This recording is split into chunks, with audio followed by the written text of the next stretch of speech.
Can you tell us about the work of the Competition Commission? The Competition Commission is a public body which carries out investigations into particular mergers and markets in the UK, as well as other matters related to what they call the regulated industries, such as water and energy and the communications sector. One of our most high-profile investigations at the moment is one we're carrying out into the ownership of airports in the United Kingdom. Currently, 7 of the UK airports are owned by a company called BAA, that's the British Airports Authority. We've been asked to look into their ownership of those airports and whether that ownership structure is in the interests of consumers or whether an injection of greater competition would benefit the users of those airports. In some business sectors there may be very few competitors. How can you ensure fairness in such cases? It's actually a matter of not so much looking at the number of competitors or providers in a particular market, so much as looking at the dynamics of that market.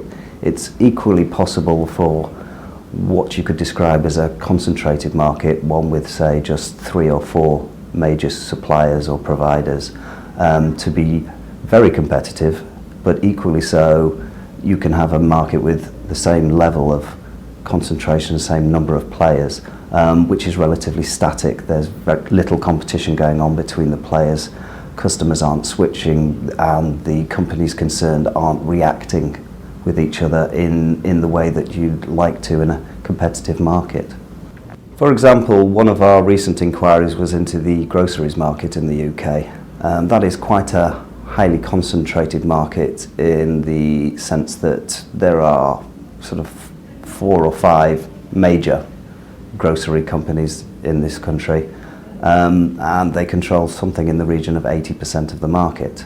However, after in-depth investigation, it was clear that this is a market where these companies are competing actively with each other. Customers have a choice and they're exercising that choice, and as a result the companies concerned are competing with each other, which brings the benefits in terms of lower prices, innovation and greater choice for consumers.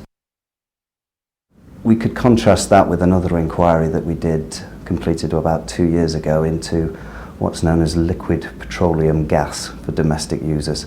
Essentially this is for customers who are not supplied for energy through pipes. They live in remote areas and therefore they need the gas, which is also known as propane, delivered to their house and put in a tank.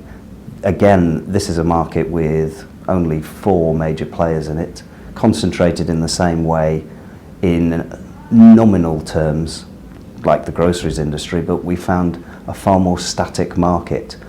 We found that customers were not switching between the companies were not competing with each other, and consequently we're finding higher prices, less innovation and less choice.